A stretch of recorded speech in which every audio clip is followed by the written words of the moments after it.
She mentioned something here specifically at the very end. This is the epilogue specifically, where Kody and Robyn even severed ties with Mykelti, who had once been close to Robyn. This is my only issue with the book. Technically, Dad and Robyn didn't sever ties with me.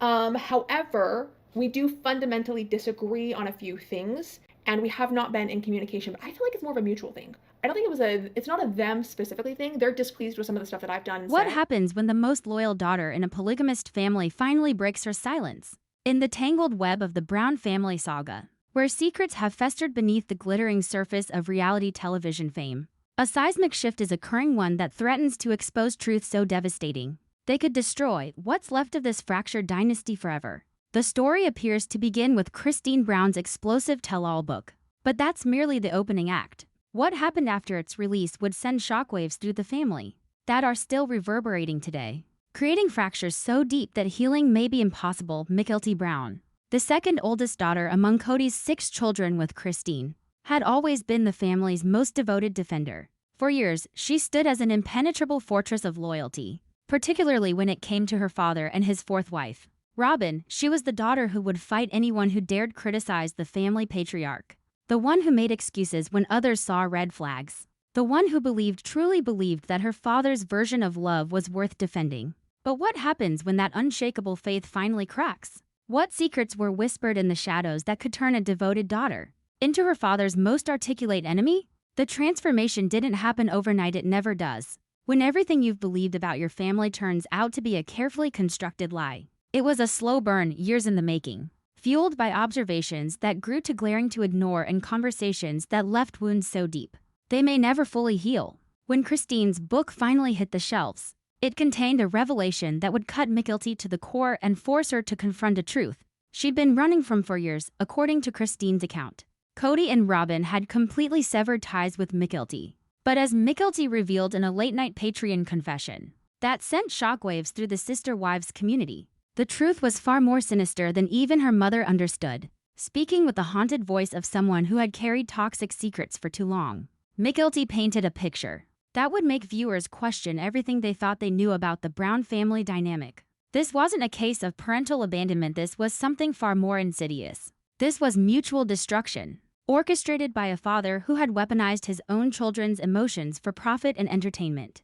But what had Mykelti witnessed that finally broke through years of programmed loyalty? The details she revealed next would expose a pattern of manipulation so calculated, so coldly executed, that it raises disturbing questions about how many other reality TV families are hiding similar secrets. The breaking point arrived like a psychological avalanche, sudden, overwhelming, and utterly devastating. Mykelti realized that simply thinking about talking to her father filled her with paralyzing dread.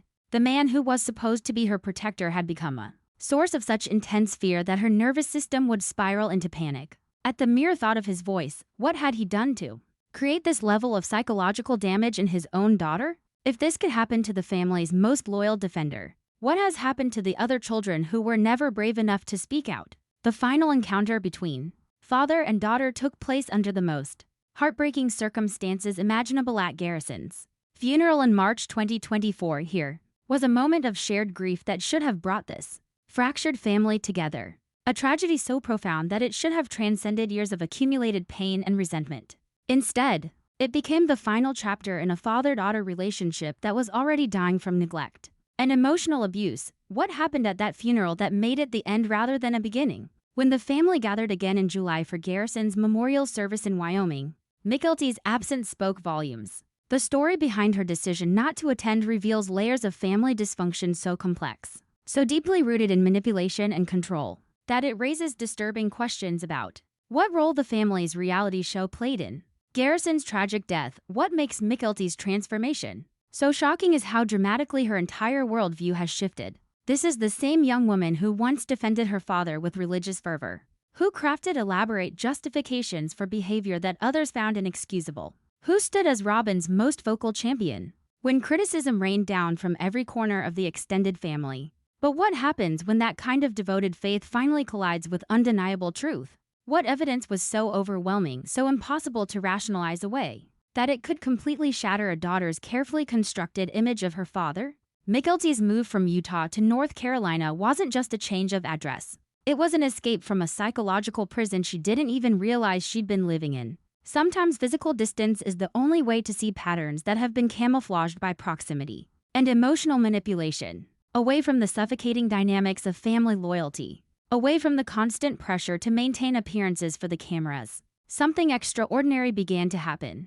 The fog that had clouded Michelty's judgment for years began to lift, revealing truths so disturbing they would challenge everything she thought she knew about love, family, and survival. But what specific moments of clarity broke through her programmed loyalty? The revelations that emerged during her psychological awakening would expose secrets that threatened to bring down the entire Brown family empire, but it was Garrison's tragic death by suicide that shattered the last of Michelty's illusions and forced her to confront the most devastating truth of all. Her brother, so close to her in age, so similar in his struggles, had been fighting the same demons she was only beginning to recognize. What had Garrison seen that made life unbearable? What truth about their family's dark reality had he discovered that was so overwhelming? It convinced him death was preferable to living with that knowledge. Michelty's journey to understand her brother's final moments would uncover secrets about reality, television's hidden costs that go far beyond what viewers see on screen. When asked about her siblings' reaction to their mother's explosive book, Michelty's response revealed something far more disturbing than simple family avoidance. She doubted that any of her siblings had touched Christine's tell-all, not the physical copy, not the audiobook version, not even the reviews or media coverage. But why would an entire generation of children actively avoid learning the truth about their own family's history? The answer lies in a psychological phenomenon that experts call protective denial. Sometimes the truth is so devastating that the mind refuses to engage with it as a survival mechanism. But Michelty's recommendation came with a warning that should chill every viewer to the bone. Anyone who reads this book will inevitably join what she grimly calls the "I hate Kody Club." It's not a choice, it's an automatic response to learning the truth. This recommendation carries devastating weight coming from Michelty, someone who had positioned herself as neutral ground in family conflicts for years, someone who prided herself on seeing all sides of every situation. Her admission that it's impossible not to hate him after learning the truth speaks to revelations so damning, so systematically cruel, that they shatter any possibility of maintaining neutral ground. But what specific details in Christine's book were so devastating that they could turn a devoted daughter into her father's most articulate critic? What secrets about the Brown family's private moments were so shocking that they could destroy decades of carefully cultivated loyalty with a single reading? Michelty's awakening wasn't just about personal grievances or typical family dysfunction. It was about recognizing a pattern of exploitation so systematic, so coldly calculated, that it reveals the dark underbelly of reality television that viewers never see. The family show had become something far more sinister than entertainment. It had transformed into a weapon that Kody wielded against his own children with surgical precision. But how does a father use a television show to psychologically control and manipulate his own offspring?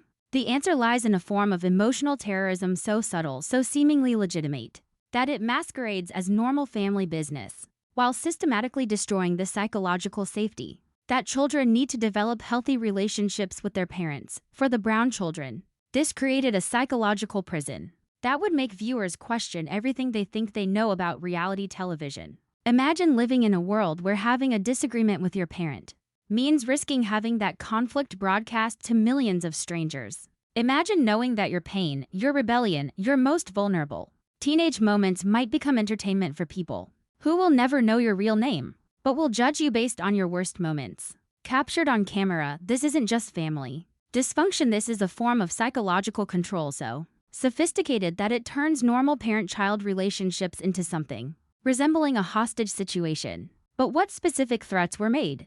What conversations took place behind the scenes that convinced the children their emotional safety depended on their compliance with the show's demands?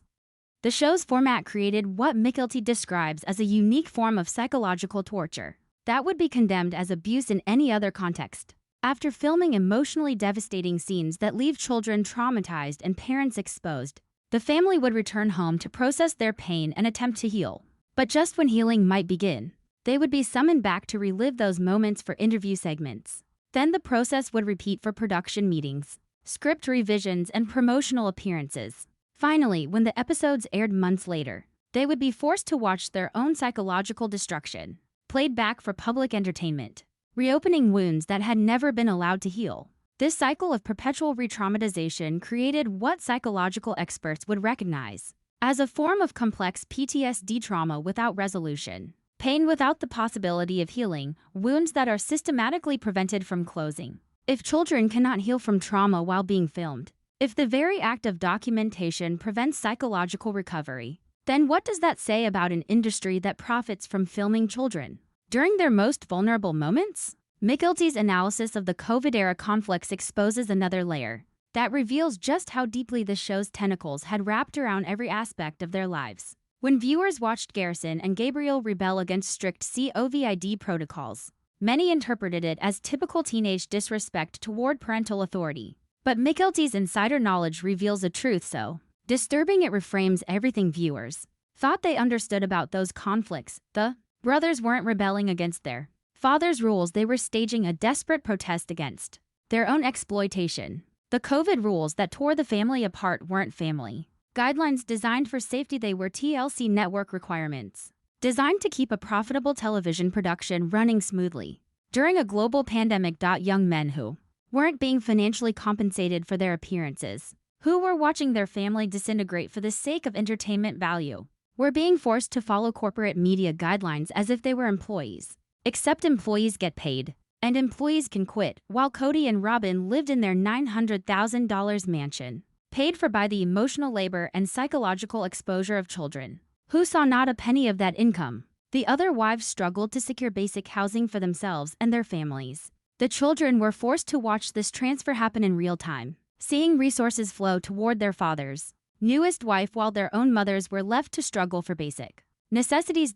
Every dollar spent on Robyn's comfort represented more than money, it represented validation that some family members' needs mattered while others were disposable. What psychological impact does it have on children to watch their parent choose financial comfort for one family over basic security for another? Garrison's final text messages to the show's producers reveal the depth of psychological damage that had been accumulating for years beneath the surface of what viewers saw as family entertainment. Even in his darkest moment, even as he prepared to end his own life, Garrison couldn't separate his family trauma from the television show that had documented, amplified, and arguably created much of that pain. His words to the producers expressing both love and hatred for the good times while acknowledging that those days were irretrievably lost reveal something that should haunt everyone involved in reality television production. But the timing of Garrison's death reveals something even more disturbing. Michelty describes the season preceding his suicide as the worst example of their father being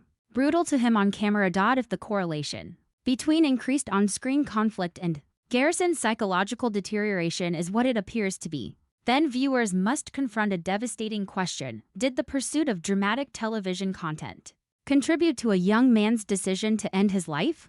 But the pattern of exploitation and neglect that claimed Garrison's life didn't end with the adult children. Michelty's analysis of her father's relationship with her youngest sister truly reveals a level of paternal detachment so complete, so systemically damaging that it exposes the hollow core of what viewers have been told is a loving family structure. Christine's book contains revelations about Kody's relationship with Truly that should shock anyone who believes that fathers have a fundamental responsibility to know and care for their children. The truth that emerges paints a portrait of a man so disconnected from actual parenting that his own daughter remained essentially a stranger to him throughout her childhood. When Christine and Kody separated, the depth of his parental negligence became impossible to hide. Despite having scheduled visitation rights, despite legal obligations to maintain a relationship with his daughter, despite years of claiming on television to be a devoted father, Kody managed to see Truly only 5 times in an entire year. Most lasted only a few hours, barely long enough for a meaningful conversation, let alone the deep bonding that a father-daughter relationship requires. This wasn't the behavior of a man fighting for time with his beloved child. This was the behavior of someone going through legal motions while having no genuine interest in developing an authentic relationship. But the living arrangements that Kody provided for his youngest daughter during her rare visits reveal a level of neglect so shocking, so fundamentally unsafe, that it raises disturbing questions about whether this was incompetence or something more deliberate. A 10-year-old girl traveling hundreds of miles to visit her father, only to be placed in a room that could only be accessed from outside the house. completely cut off from the interior where her father and his family slept. This wasn't just poor planning. In Arizona, this arrangement violates basic legal standards for minor children's safety, creating fire hazards that could prove lethal and making proper parental supervision impossible. The fire danger alone should have made this arrangement unthinkable for any responsible parent. If flames blocked the exterior entrance, Truly would have no way to reach her father for help. When the outdoor room arrangement proved problematic, Kody's solution revealed an even deeper level of thoughtlessness that borders on psychological cruelty. Truly was moved to what was supposedly Solomon's room, but the space she encountered would have been rejected as inadequate for housing a pet. A bare mattress thrown on the floor of an otherwise empty room. No furniture, no decorations. No window coverings to block the harsh Arizona sun that would wake her at dawn every morning. The same house was filled with elaborate decorations, expensive artwork, and carefully curated spaces for the family members who mattered. The contrast wasn't accidental, it was a deliberate message about whose comfort mattered and whose didn't. Perhaps the most telling incident occurred during what should have been a celebration of her existence. During her birthday party, captured on camera for the show, there wasn't enough food for everyone at the table to have their own piece of chicken. This wasn't poverty, this was a wealthy family living in a mansion worth nearly $1 million. But they couldn't be bothered to ensure there was adequate food for a child's birthday celebration. The emotional neglect that Truly experienced cuts even deeper than the physical inadequacies. While staying in her father's house, she would watch him transform into a different person, warm, attentive, and engaged when interacting with Robyn's children, but distant, distracted, and essentially absent when she tried to connect with him.